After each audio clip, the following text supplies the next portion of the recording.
Being the General Secretary of the National Union of Teachers is not a job that I would challenge for lightly.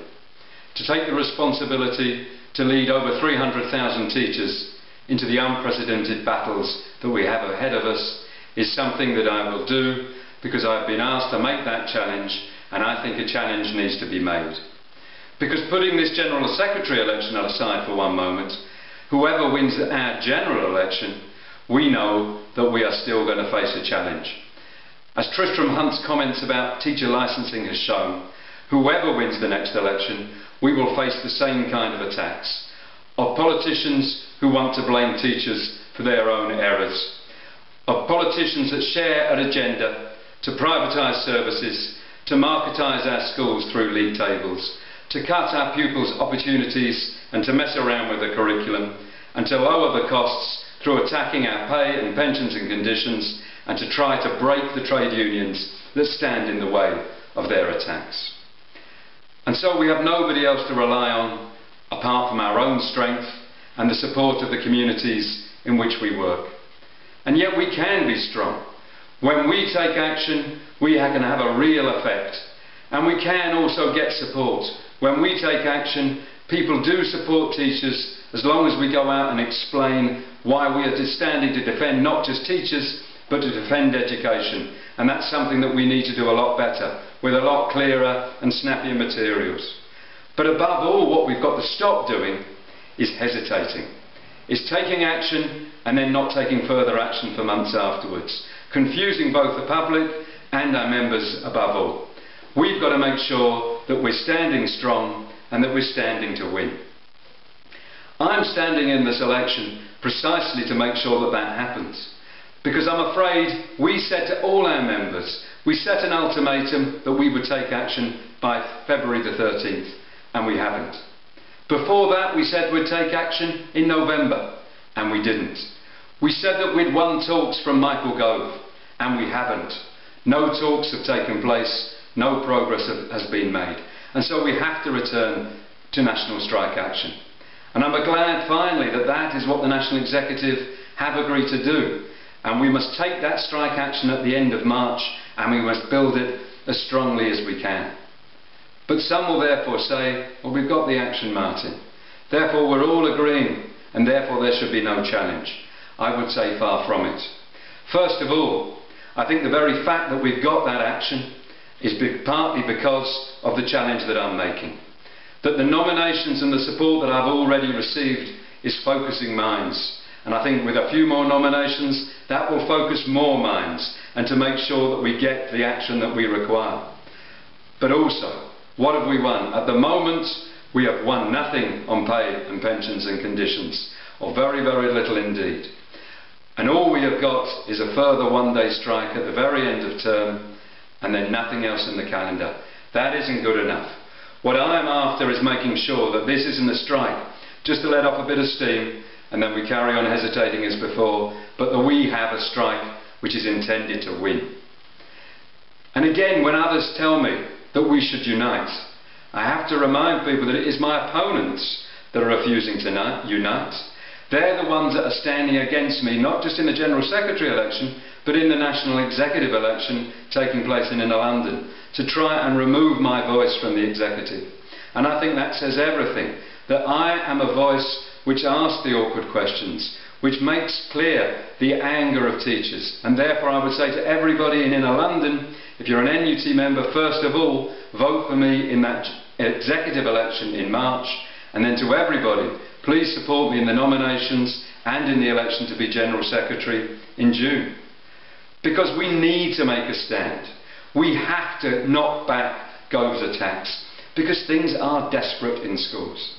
The bullying, the capability threats, the ever-increasing workload, the fact that our pension ages are going up to 68 or 69 and we're having to pay more for them, the fact that performance pay legislation is there in schools. And yes, we've won some local victories. In my own association, Lewisham, we've done, I think, what no other association has done, which is to pull together not just an isolated union strike, but to make sure that we gave notice for strike action across 7 schools, bringing those people together and making sure that we have changed the policy of the authority as a whole. That's been a good victory, but even those schools know that even with the best policy, if the performance pay legislation is in place, then that risk of divide and rule, of having to teach to the test, and of risking not getting your pay rise in the summer is already in place. And of course the hesitation that we've taken in the last few months isn't the only hesitation we've had. In 2012, London teachers took strike action, nothing followed. We've been calling consistently in the local association's National Action Campaign, which was formed at that time, not just for one-off strikes, but for a calendar of action. And I believe that we should follow one day's action by looking at calling 2 days' action and warning Gove that more will follow. That means collecting seriously for hardship funds so that everybody is confident that they can take that action. Let's link it with a clear work to rule, particularly if Gove attacks some of our workload protections that we have at the moment. And certainly let's link that out with a public campaign. I've been calling for a national demonstration to defend education, something which the union is now taking on. Let's do that. Let's get out to our parents, let's get out to our public and explain our case. But also let's get out to our members and make sure they know why we are fighting and what we're trying to win. And in my campaign material I've set down some clear demands so that people know what we're trying to win and can be enthused to go out and fight for 20% PPA, not just in secondary schools but across all sectors, so that people have got time to do the work that we're being asked to do. For retirement up on a full pension at 60, not 68. For no increase in our 1265 hours and 195 days. For an end to the Ofsted and league table regime which puts all that pressure onto schools and then onto teachers. At the very least, a guarantee of pay scale progression automatically on the main scale. And those for all teachers, let's have a £2,000 increase on all pay points, which at least gets some of the money back that has been stolen from us in the pay freeze and the pension increases. Now I've been consistent in those kinds of demands, and yet I've seen things get worse. And I've been teaching for a long while. I stood in the last contested General Secretary election in 2004, and the demands I made then to oppose performance-related pay, for unity in action, for retirement at 60, for ending excessive workload, they're still all there in place, and therefore we have to fight even more.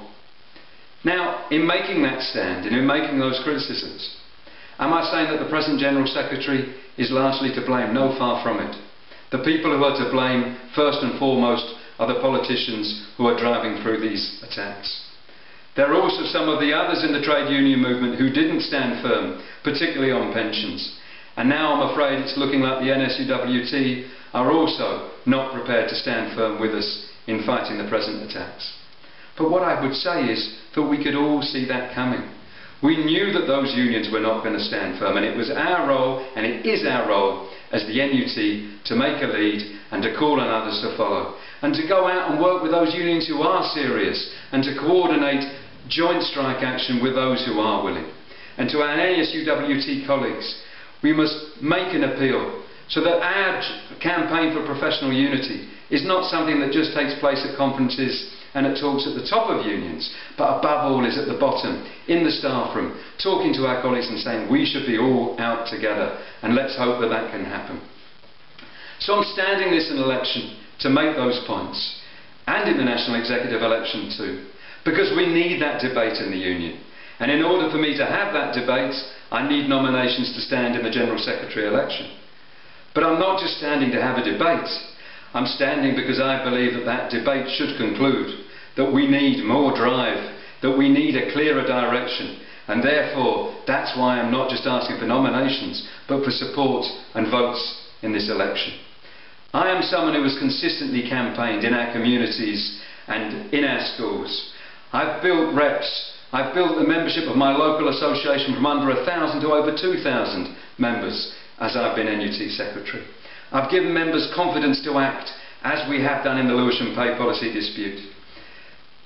And I believe that those materials and those skills that I have, I can bring to the National Union, speaking out on behalf of teachers, so that the teacher's voice is clearly heard. But the issue that I would say is that I have shown also that I'm in touch with the problems facing teachers. I'm still teaching alongside my union work and have done that since I became Secretary of the Lewisham NUT and on the National Executive.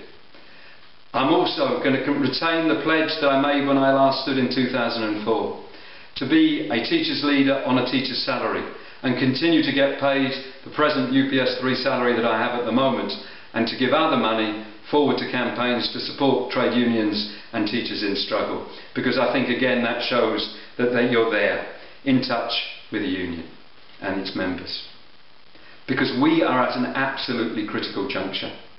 For once, Michael Wilshaw said something that was useful when he said that 40% of teachers are leaving within 5 years of qualifying, and saying that that was a national scandal. Well, it is a national scandal, but Wilshaw's answer to that is our fault, because we should stop moaning. We've got to continue moaning, but moaning doesn't get you anywhere. It's action that gets somewhere, and that's what we've got to do. Therefore, I would say to you, if you agree with me that we need a clear calendar of action, we need someone who's going to clearly speak up for teachers, and we need to defeat Gove's attacks, to defend education and to defend teachers, then please give me your support in the National Executive election in March and in the General Secretary election in June. Thank you very much for listening and for your support.